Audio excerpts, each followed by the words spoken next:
अल्हम्दुलिल्लाह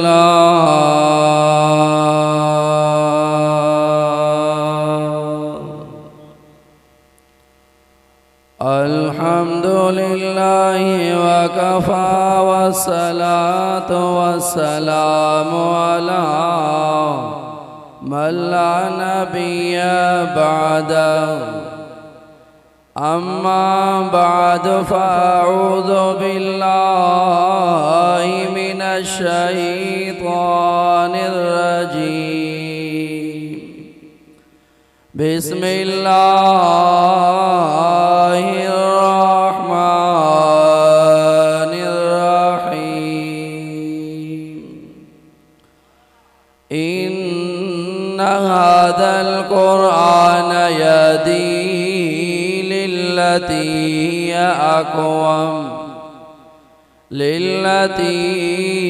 हिय अक़वम व युबश्शिरुल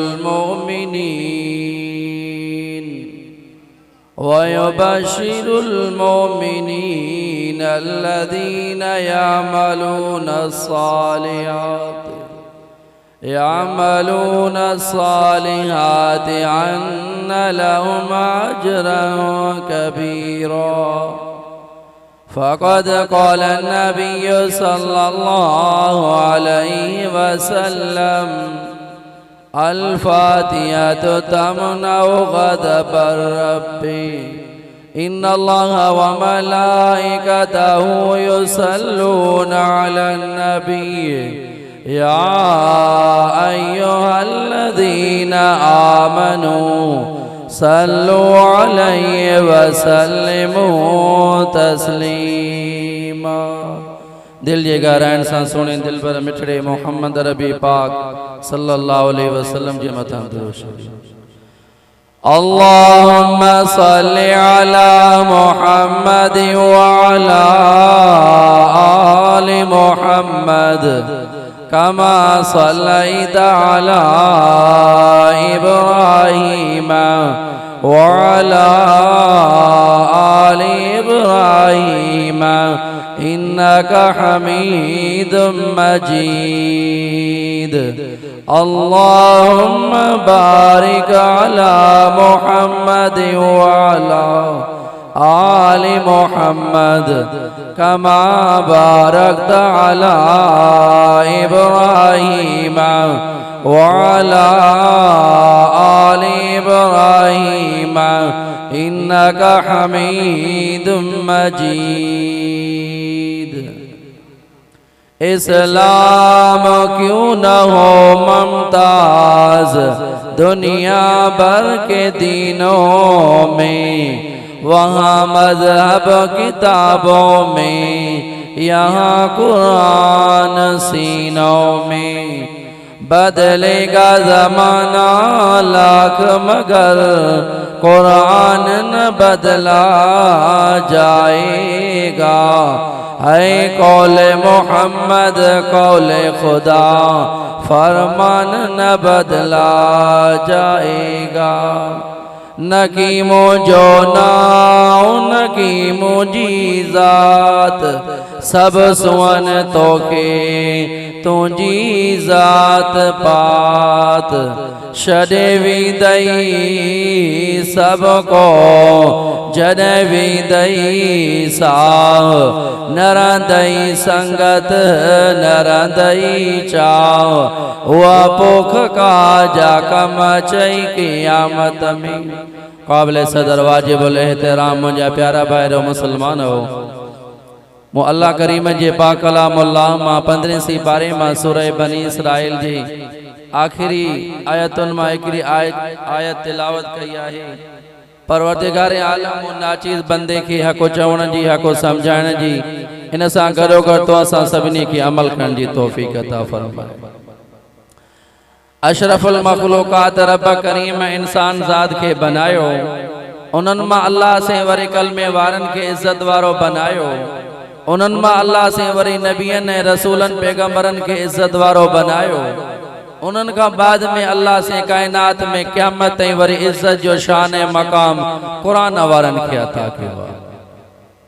हदीस में इंदो आ नबी अलैहिस्सलातु वस्सलाम का सवाल कयूं एकड़ो बैराड़ी माना कोठाणो माण्हू आयो नबी से का 14 सवाल के घणा उन्हन मा एकड़ो सवाल इयो आ नबी से के फरमाया मन खैरुन नास से भले में भलो इंसान केड़ो आ भले में भला कलोड़ा अबासी सुमरा में मुना सुमरा में तला केड़ा इंसान जेबो आम इन माण्हू चाहे मुसलमान चाहे गैर मुस्लिम नबी सही फरमायो खैरुन नास मयन फाउन नास भले में भलो कायनात में इंसान वो तवजे को बे इंसान जात के नफो पहुंचाए जे को नुकसान पहुंचाए तो यो किन्ने में किनो इंसान यो सोने मोहम्मद जो फरमान सियाणा चाहिए आबा माण्हू के नफो न दे त बेली नुकसान न पहुंचे हदीस में इंदुआ नबी अलैहिस्सलातु वस्सलाम फरमायो मन फरजान कुर्बतिन मिन कुरबात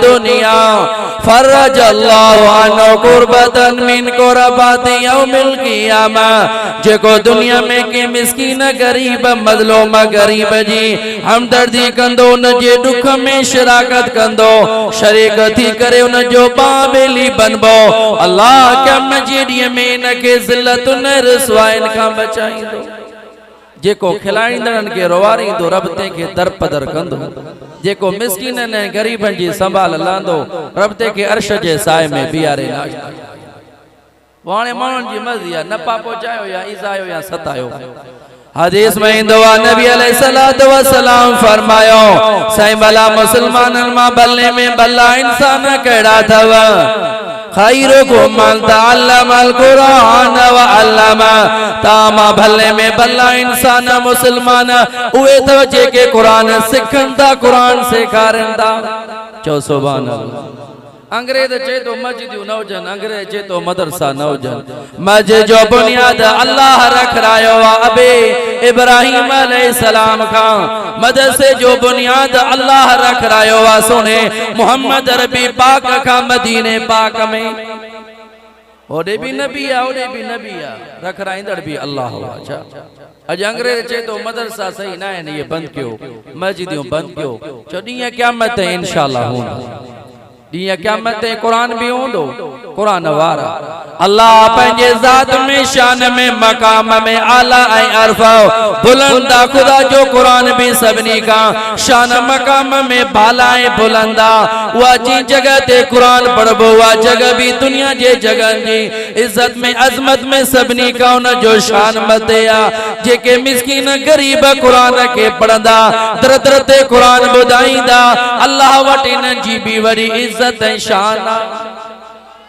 ओ जेको मुसलमान अंग्रेजन वांगुरु चवे त मस्जिदूं सही न आहिनि मदरसा बंद थियनि पोइ इहो कमीनो क़यामत जे ॾींहं में यहूदियुनि सां उथंदो इन जो मुसलमाननि सां को वास्तो न आहे हदीस में इंदुआ नबी अलैहिस्सलातु वस्सलाम फरमायो खैरुकुम मन तअल्लमल कुरान व अल्लमा तामा भले में भला इंसान उहे तव जेके कुरान सिखन कुरान सेखारन इन अफदलकुम मन तअल्लमल कुरान व अल्लमहु तामा सभनी का इज्जत में अजमत में शान में फजीलत में उन्हनि जो शान मकाम निरालो आ जेके कुरान सिख कुरान सेखारंदा ती हदीस में फरमायो खियारुकुम मन तअल्लमल कुरान व अल्लमा तामा भले में भला इंसान फरमायो केरन कुरान वारा आलिम नबी से का सवाल के वो से बनी इस्राइल में बशख्स निकरो तजुद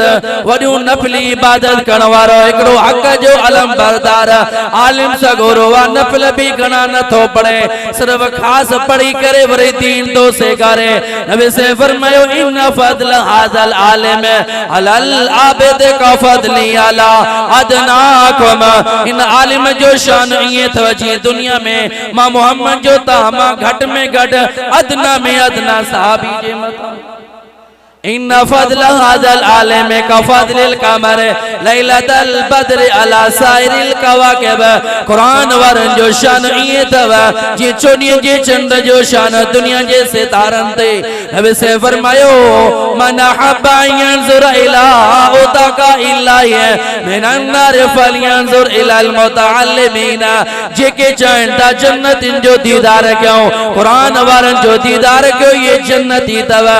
तालिबन जो दीदार क्यों ये जन्नती तवा। इन्ना मिन सदक़त अंता तअल्लमुल इल्म व अल्लिमुहु नासा। कुरान सिखण बुधण भी सदको तवा। कुरान दुनिया के बुधाइण भी सदको तवा।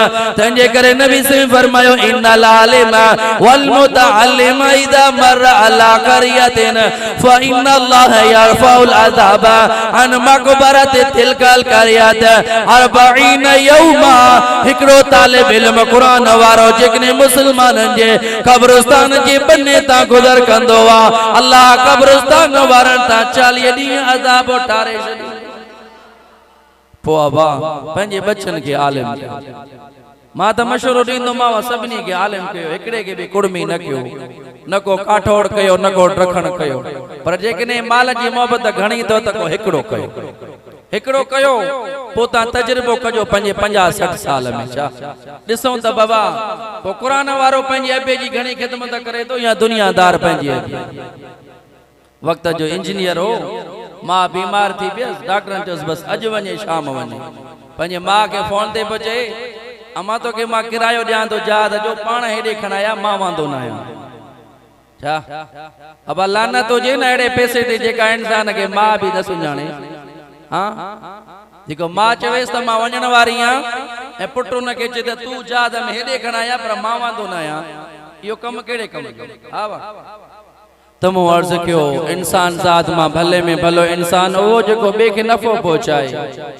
हदीस में इंदवा नबी अलैहिस्सलातु वस्सलाम फरमायो इन्नल्लज़ी लैसा फी जौफी शय्युम मिनल कुरान कल बैतिल खरब।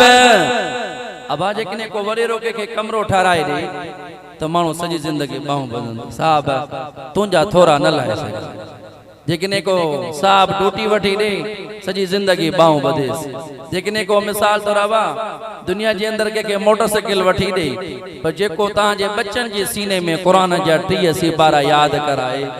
अब वो इन जे लायक ता उन के गारियो लियो वो इन जे लायक ता उन के घटवत गालायो उन जी गिला गिबत कयो।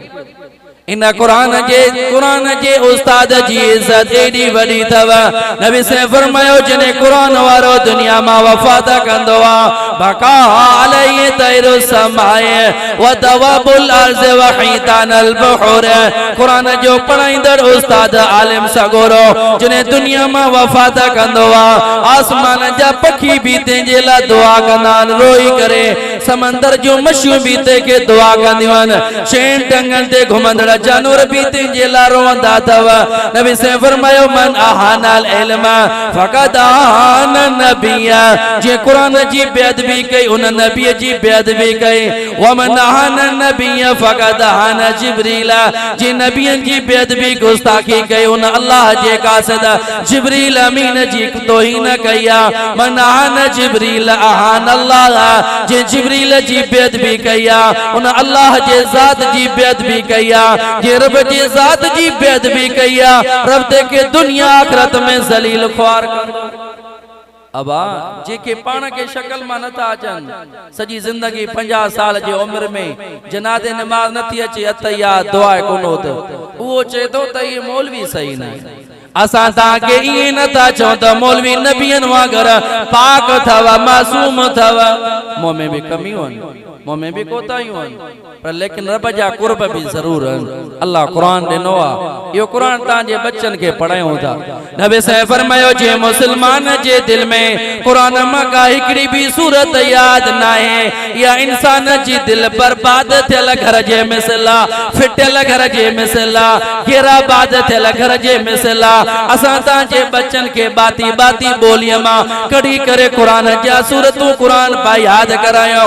मुफ्त में ता जे बच्चन के अखलाक पासे कार्यो होरे खुशामद में बबसो देगियो लाइंदे मदरसे में चावरन जो कटो दींदे नांग खाइंदे चुके चमचा खोरी खबे ना खुशामद कर मदरसे में जेको माल विंदो के ॾिठो ई न नी एकड़े अल्लाह जे बाने चयो त असीं असां पंहिंजे बाबे जे ला 200 देगियूं लारायोसे ख़्वाब में अबे के ॾिठम त रोए पो पिणे रोए पो इन जे करे नी त सब रिया में मिलाए जड़े हां बा देगड़े जे भत ते भी इखलास असा रब ते के बख्शे छरींदो 200 देगियूं लाते बटे फंडरा विञाए मदरसन में दींदे उठ नांग उठते नांग खाइंदनी खुशामद में वाह वाह में हा साईं खैरात त तू कई है गरीबन जे देगिन में कुकड़ जो मुंडियूं वडेरन जे चाइन वारी चाइन उन में बाकरा बाकरा माल इया भी खैर कबूल थियो तने न पिण रोए पो 70 तालिब मदरसन में पढ़न इन 70 तालिबन जो साल में खर्चा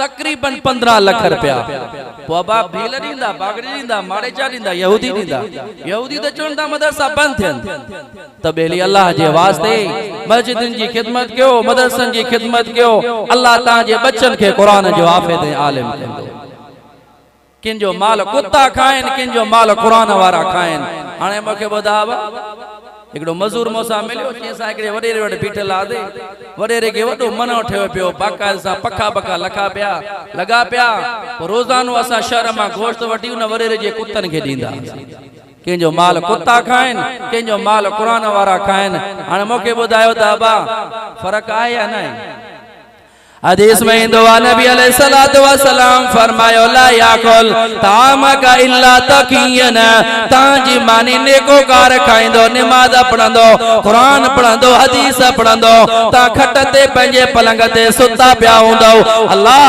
ताजी नामे अमाल में नेको लिखराइंदो असा जो साईं मुर्शिदन जो मुर्शिद साईं मोहम्मद राशिद रोज़ेदानी सब चो रहमतुल्लाह अलैहि पंजे दरगाह में उन जमाने में ऐलान कियो जेको मुझे दरगाह ते नमाज न पढ़े उनके मानी न दीबी एकड़ो 50-60 साल जो कुराड़ो आयो जे मां नमाज न पढ़ंदो मानी खारायो न खारायो पो साईं घुराए साबा दे खबर ची मां सजी जिंदगी 60 साल में कने अल्लाह जो सजदो न दिनो आ तू के थींदो आ मोके बराल जोरी नमाज पढ़ाइण वारो साईं फरमाया अबा अल्लाह जी मर्जी या खुदा जेके भी खाराए मोहम्मद जो फरमान आ ला याकुल तामका इल्ला तकियुन ता जी मानी को परहेजगार नेकियूं कंदो उन मां रब तां के भी सवाब दींदो तां जे चावरन जे कटन मां तां जे तेल जे इन ड्रमन मां ए तां जे कणक मां तां जे अनाज मां ये तालिब कुरान पढ़ंदा हाफिज थींदा आलिम थींदा तां दुनिया मां बुरको मटाए विंदो झर में जंग में जाते कुरान तरावियन में पढ़ंदा अल्लाह तुंहिंजे कब्र के जन्नत जो बाग बनाए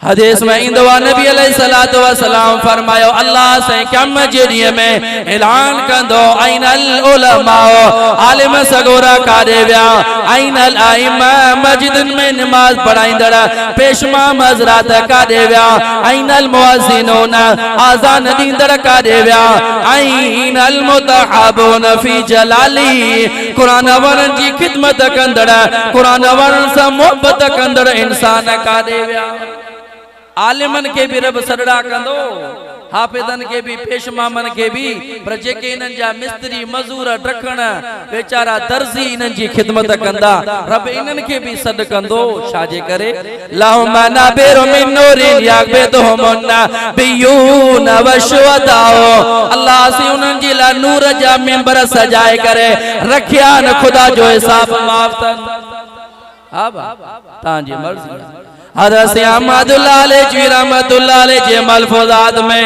हदीस कुर्सी लिखी पई थव रब तो फरमाए वजबतिल महब्बत लिल मुतहब्बीन फिया जेके मुझे कुरान वारन सा मोहब्बत कंदा मां अल्लाह के जात जी इनन सा मोहब्बत वाजिबा वल मुतजालिसीन फिया जेके कुरान वारन जो दर्स गोदा बनी करे बुधंदा मां अल्लाह जी जात जी इनन सा मोहब्बत वाजिबा वल मुतज़ाविरीन फिया जेके कुरान वारन जी ज़ियारत कंदा पिया मां अल्लाह जी जात जी इनन सा मोहब्बत वाजिबा वल मुतबादिलीन फिया जेके कुरान वारन जी खिदमत कंदा मानियो कराइन ता चायूं पियारन ता फरमाए त इनन इंसानन सा मां अल्लाह जी जात जी मोहब्बत वाजिबा नबी से फरमाया कुन आलिमन आलिम बन जाओ औ मुतालिमन तालिब इल्म बन जाओ औ सामियान कुरान जा बुदंदड़ बन जाओ औ मुहिब्बन या मोहब्बत कंदड़ बन जाओ वला तकुन खामिसा फतवला का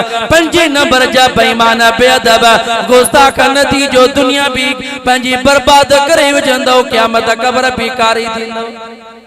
नबी से फरमायो सयाती ज़मानुन अला उम्मती एकड़ो ज़मानो ईंदो माण्हू आलिमन खां इए दूरी इख्तियार कंदा जी जंग जो बकरियूं फाड़ींदड़ जानवर खां भजंदियूं आहिनि। सुम्मा इज़ा कान कज़ालिका इब्तलाहुमुल्लाह बिसलासति अशिया जिन अहिड़ी कैफ़ियत अची वेंदी अल्लाह टे अज़ाब मुसलत कंदनि।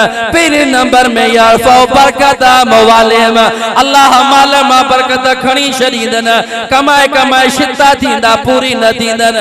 सल्लल्लाहु अलैहि सुल्तानन जायरा अल्लाह ज़ालिम बादशाह मुसल्लत कंदनि। टे नंबर में सुम्मा यखरुजून मिन दुनिया बगैर ईमान आलिमन जा बेअदब गुस्ताख दुनिया मां वेंदा खुदा कलमो खसे छॾींदो। अब आलिमन के ता पगारू न था दई सको महीने में 1000 रुपया न था दई सको कपड़ा न था पराए सको जुतियूं न था वठी दई सको त यार मोहब्बत मुफ्त जी आ मोहब्बत जा पैसा न आहिनि। आलिमन सा मोहब्बत कंदो अल्लाह तांजे नस्लन में कुरान वारा पैदा कंदो आलिमन सा दुश्मनी कंदो तांजे नस्ल में शाइन माना एड़ा बेईमान पैदा थींदा जेके ईमान मां निकरे काफिर थींदा।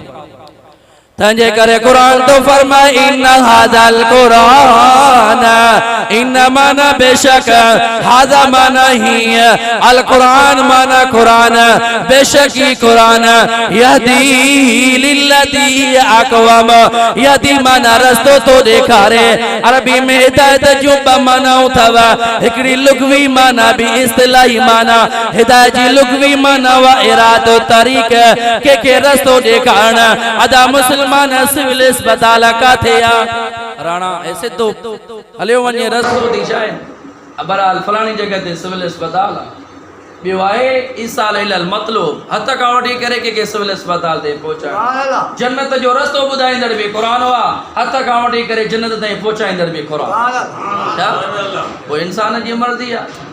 अल्लाह फरमायो इन्ना हादल कुरान यहदी लिल्लती अक़वम बेशक ये कुरान ताके रस्तो देखारे तो से रस्ता दबन एकड़ो टेड़ो एकड़ो सिधो एकड़ो कुरान तो चे लिल्लती अक़वम जेको सिधो रस्तो आ कुरान ताके सिधो रस्तो देखारींदो धिक ने थाबन वारो रस्तो ताके कुरान न देखारे।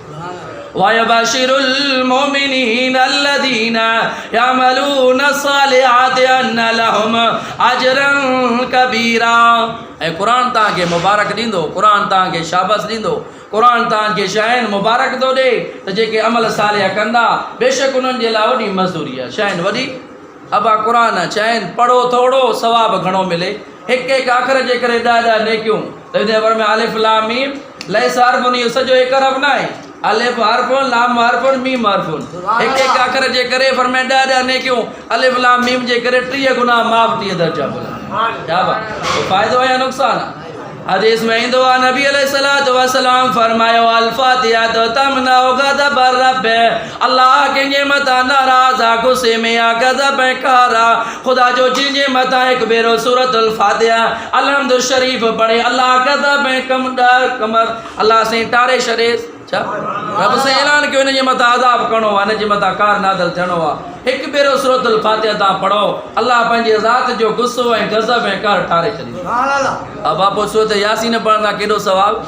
हदीस में इंदो नबी अलैहिस्सलातु वस्सलाम फरमायो सय्यदुल बशर आदम इंसानन जो सरदार तां जो बाबो आदम व सय्यदुर रसूल अना व खातमुन नबिय्यिन रसूलन जो सरदार मां मोहम्मद रबी पाक सय्यदुल सोफिया कुरान आसमानी किताबन जो सरदार कुरान आ व सय्यदुल सूरतुल बकरा 114 सूरतुन जी सरदार सूरत बकरा वा व सय्यदुल आयत आयतुल कुर्सी 6660 आयतुन जी सरदार आयतुल कुर्सी समझा। तबराल अल्लाह से कुरान में बरकत रखी है जा रखिया अल्लाह से कुरान में। हदीस में इंदो नबी अलैहिस्सलातु वस्सलाम फरमायो ला तजलू बुयूतकुम मकाबिर पंहिंजे घरनि खे कब्रिस्तान न कयो से कब्रिस्तान केड़ो लेटरिन में भी टारियूं लॻल आहिनि इहो कब्रिस्तान कीअं थियो पर मैं जे घर में कुरान कोन्हे इहो घर कब्रिस्तान जे मिसल वक़रा सूरतुल बकरा। सूरतुल बकरा पढ़ंदा कयो फ़इन्न शैतान तफ़िरु मिनल बैतिल लज़ी तुक़रा फ़ी सूरतुल बकरा। जे घर में सूरतुल बकरा जी तिलावत कई वेंदी आहे उन घर मां जिन भूत पंहिंजा सामान खणी भॼी वेंदा आहिनि। यार असांजो हिते वस न आहे। वरी धिका ऐं थाबा खाईंदे जा से मुंहिंजे घर में गेबा त पोइ कुकुड़ वठी आहे खड़नि वारो छा कंदो पैसा ॾींदो नी। तुंहिंजे घर में गेबा त पोइ इहा कीअं वेंदी कारो बकर वठी आहे बकर वरी कारो जेको लभे ई न छा उहो 8 साल कारो बकर पिया फेरींदा। हिकिड़ो वाठो वेठो आहे हा सी मुंहिंजे भाउ वटि बकरियूं आहिनि छल लभी पए वेंदो रटकल सां काईंदो आहे तुंहिंजे भाग में बकर बि आहे। अबा हूअं 15,000 चए थो पर तूं साईं जो मुरीद आहे तंहिंजे करे तोसां चइनि 10,000 छा हल साईं अमरा जी ओतिरी हूंदी त भरे ईंदो। हेॾे मस्जिद में 8 ॾींहं 10 रुपया नांग खाईंदसीं। होॾे हराम में ठग में ड्रोहन में ओ खड़नि वारा कुकड़ बि वठी ईंदे जा कारा बकर ॻोल्हे करे ॾेई ईंदई। हिते मस्जिद में 8 ॾींहं 10 रुपया चइनि 10 रुपया पुटाए वठंदो इहो हाणे हा 8 ॾींहं ख़ुदा जे घर में 100 रुपयो ॾींदे बि चइनि बरो चढ़ंदसि नांग खाईंदसि उठ ते होॾे वरी ठगीअ में पियो कुकड़ ॾींदई बकर ॾींदई तूं हिते ई लोड़ी ने तोखे क़ुर जो रस्तो न मिलंदो। क्या बा ॻाल्हि सम्झ में अचे थी। घटि में घटि पैकेज आहे नंढी मोबाइल जो 700 रुपए में ऐं चट वारी मोबाइल जो टच वारी जो 1500 1800 2000 2500 चट ऐं टच बसि इहा खपे न मां खपे न पीउ खपे न ज़ाल खपे कंहिंखे बसि इहा ॾाइण हुजे कमरे में सभु निकिरी वञनि छा थी वञनि अबा त नबी साईं चयो फरमायो त सूरतुल बकरा पंहिंजे घर में पढ़ो का बि शैतान जे घर में नुक़सान न पहुचाईंदी। हदीस में ईंदो आहे नबी अलैहिस्सलातु वस्सलाम फरमायो मन करा आयतैन मिन आखिर सूरतिल बकरा ते कफताओ केॾा बि परेशान हो मजबूर हो लाचार हो सूरतुल बकरा जूं आयतूं आमन रसूल ला युकल्लिफुल्लाह पढ़ो मां दुनिया के गारंटी थो ॾियां रब तव्हांजूं सभु मुरादूं पूरियूं कंदो। फरमायो यासीन तमनउ अदशात यौमिल क़ियामा क़यामत जे ॾींहं में एॾी उञ लॻंदी माण्हुनि खे समंदर खे जेकॾहिं को पीए तॾहिं बि उञ न लहेसि पर मुंहिंजे जेको सूरत यासीन पढ़ंदो रब क़यामत जे ॾींहं में उलीअ जी बीमारी खां अलाह हिनखे बचाईंदो। अदोखान तदफवान अवालल आखिरा 25 बारे में सूरत तोखान आहे जेको रोज़ानो हिकु दफ़ो पढ़ंदो हुज़ूर फरमाया अलाह हुनखे मौत क़ब्र क़यामत जे अज़ाब खां निजात। अल वाक़िया तो तमनउल फ़क़्र वल फ़ाक़ा 27 बारे में सूरत वाक़िया जेको पढ़ंदो अलाह तंहिंखे सुञाइप ऐं गुरबत खां बचाईंदो। अल मुल्क तमनउ अदाबल क़ब्र 29 बारे में सूरत मुल्क जेको भी पढ़ंदो अल्लाह तंहिंजी क़ब्र के जन्नत जे बागन मां बाग बनाईंदो। फरमाए अल कौसर तमनउ खुसूमतल खुसमा सूरत कौसर बिस्मिल्लाहिर रहमानिर रहीम इन्ना आतैनाकल कौसर फसल्लि लिरब्बिका वनहर इन शानिका वल अबतर को दुश्मन को डायण को साहब गीचे पइजी वियो अथव इहा 17 दफ़ा हरफज़ खां पोइ पढ़ो अल्लाह डायणनि ऐं कमीननि मां जान आज़ाद। अल काफ़िरून तमनउल कुफ्र इंदन निदा हुज़ूर फरमाइनि जेको कुलियायुल काफ़िरून सूरत कसरत सां पढ़ंदो अल्लाह सकरात में तंहिंखे काफ़िर थियण खां बचाईंदो। अल इख़लास तमनउन निफ़ाक़ जेको सूरत कुल अल्लाह घणो पढ़ंदो अल्लाह से हुनखे मुनाफ़िक़ थियण खां बचाईंदो। इन लिकुल शै नूरा व नूरुल क़ुरान कुल वल्लाहु अहद हर शइ जो नूर अथव पर क़ुरान जो नूर अथव सूरत इख़लास। फरमायो अल फलक तमनउ हसदल हासिदीन मजबूरी अॼु काॾे वञे ग़रीब आहे तॾहिं बि वेल को अछा कपिड़ा पाए थो तॾहिं बि वेल जे मुला न कोडर हणनि न की चइनि माना तगारी खणनि अछा कपिड़ा पायूं धमाके सां कार थी अचनि था पिया तोखे कहिड़े साड़ वरितो आहे भला छा तोखे ख़िदमत नथी करणु अचे तूं चुप करे वे। अलाह क़ुरान वारा इहे सभु कुड़मियुनि जा पुट आहिनि मज़ूरनि जा पुट आहिनि अलाह क़ुरान जे सदके सॼी ज़िंदगी क़ुरान ॿुधायो अथऊं कंहिं न कंहिंजे दिलि में रहम विझे थो पियो उहे गाॾी ॾियनि था दुनिया जा गाइणा ज़ानी शराबी व्याजी पेजारनि ते घुमनि पर जेकॾहिं को क़ुरान वारो कार ते ॾिठे त मुंहुं किनो कंदो छो ॼण पढ़े वठी ईंदुसि हा भाउ ॾे ॾातारो भांडो पाटे वारी फ़क़ीर जो छा अलाह ॾे थो क़ुरान वारनि खे क़ुरान जे सदके वरी अंदरि थो सड़े ॿिए जो छा इहो त बाबा ख़राबु शैतान पुछो फिरोन खां छा शैतान पुछो फिरोन पुछो शैतान खां तोखां बि को निभागो काइनात में आहे जेको साड़ो करे थो उहो मां शैतान खां बि चंडरो आहे मां सजदो न कयो मां अलाह जे विरासत ते एतिराज़ थोरी कयो अलाह कंहिंखे अछा कपिड़ा पाराए थो त मालिक आहे रब जी मर्ज़ी आहे हदीस में इंदो नबी अलैहिस्सलातु वस्सलाम का सवाल किया इन्ना रजुला ला युहिब्बु अन यकुना सौबु वसना व नालु वसना। सही को माण्हू चए थो मुंहिंजा कपिड़ा अछा हुजनि साफ़ हुजनि जुती पटको साफ़ हुजे या वॾाई आहे। हुज़ूर फरमाई आहे वॾाई न आहे, वॾाई आहे त कपिड़ा पाए ॿिए खे हक़ीर न सम्झो, वॾाई आहे त हक़ जी ॻाल्हि खां इनकार न कयो। पर में अन्नास अल फलक तमन असद अल हासिदीन सूरतुल फलक जी तिलावत कंदा कयो, अल्लाह साड़ोटनि जे साड़ खां बचाईंदव। अन्नास तमन अल वसाविस जेके दिमाग़ जी तकलीफ़ आहे, दिमाग़ जो आरज़ो आहे, विसविसन ऐं वहमिया जेको मर्ज़ आहे, हुज़ूर फरमाए सूरत नास पढ़ी पाण खे शुकारियो सुबह शाम, अल्लाह दिमाग़ जे मर्ज़ खां तव्हांखे बचाईंदो। अल्लाह खां दुआ आहे अल्लाह क़ुरान जे सदके न कलमे वारनि खे जुतीअ समेत जन्नत में पहुचाए। हा वाह, छोकी अबा क़ुरान खे ॿुधण ईंदा आहिनि क़ुरान वारा छा आहे, क़ुरान उन्हनि खे नसीब थींदो आहे। रब तव्हांखे पैसा एतिरा ॾिना आहिनि जो क़ुरान ॿुधण आया हो, घणा न ॾिना अथई, घणा ॾेवा ऐं क़ुरान न ॿुधो आहे, उन खां भला उहे थी थिया। अब हर इलाज क़ुरान सां, हर इलाज असां क़ुरान खां। अल्लाह खां दुआ आहे अल्लाह क़ुरान जे सदके मस्जिदनि खे, मदरसनि खे, क़ुरान वारनि खे, क़ुरान वारनि जे ख़ादिमनि खे अल्लाह क़यामत आबाद फरमाए। आख़िर में सभु दोस्त 5 मरतबा सूरत कुल अल्लाह पढ़ो ऐं दुरूद शरीफ पढ़ो त दुआ घुरो।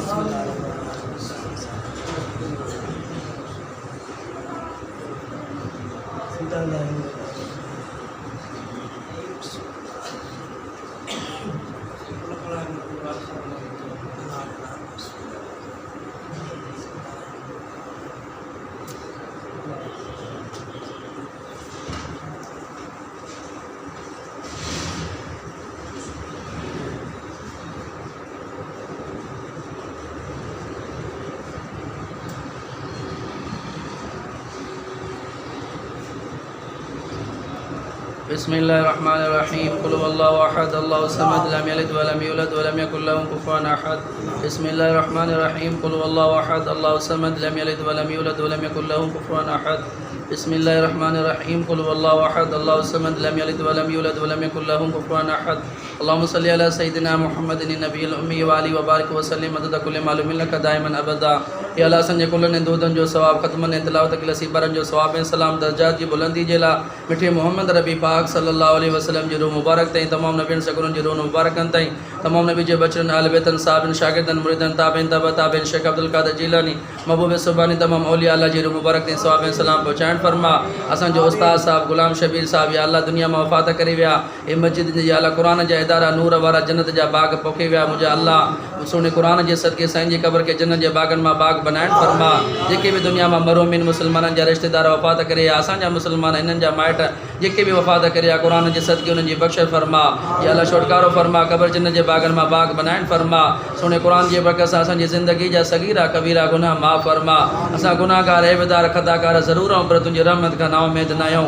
मुंहिंजा अल्लाह मस्जिदनि मदरसनि खे आबाद फरमा क़यामत ताईं। जेके तुंहिंजे क़ुरान वारनि जी ख़िदमत कनि उन्हनि खे, उन्हनि जे बच्चनि खे क़यामत ताईं आबाद फरमा। इन्हनि सभिनी जे बच्चनि खे क़ुरान जे सीने में क़ुरान 83 पारा हिफ़्ज़ फरमा। या इन्हनि जे बच्चनि खे क़ुरान जो हाफ़िज़ ऐं आलिम बनाइण फरमा। मुंहिंजा अल्लाह सभिनी खे मके पाक मदीने पाक जी ज़ियारत नसीब फरमा। परेशान मंदनि जी परेशानियूं दूर फरमा। कर्ज़मंदनि जे कर्ज़नि मां जान आज़ाद फरमा। बेरोज़गारनि खे रिज़्क़ हलाल अता फरमा। मरीज़नि खे सेहतमंदी अता फरमा। बे औलादनि खे नेक साले औलाद अता फरमा। औलाद वारनि जे बच्चनि खे सालियो सदोरो बनाइण फरमा। या अल्लाह सारे काइनात जे मुसलमाननि मर्दनि औरतुनि अमड़नि भेनरुनि न्याणियुनि खे पंज वक़्त पाबंदी सां नमाज़ पढ़ण जी, सुहिणे क़ुरान जी तिलावत करण जी, अबी अमड़ वरनि जे अदब एहतराम जी तौफ़ीक़ अता फरमा।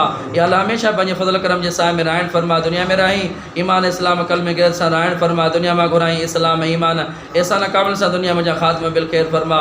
असांजे ज़बान ते प्यारो कलमो जारी सारी फरमा। ला इलाहा इल्लल्लाह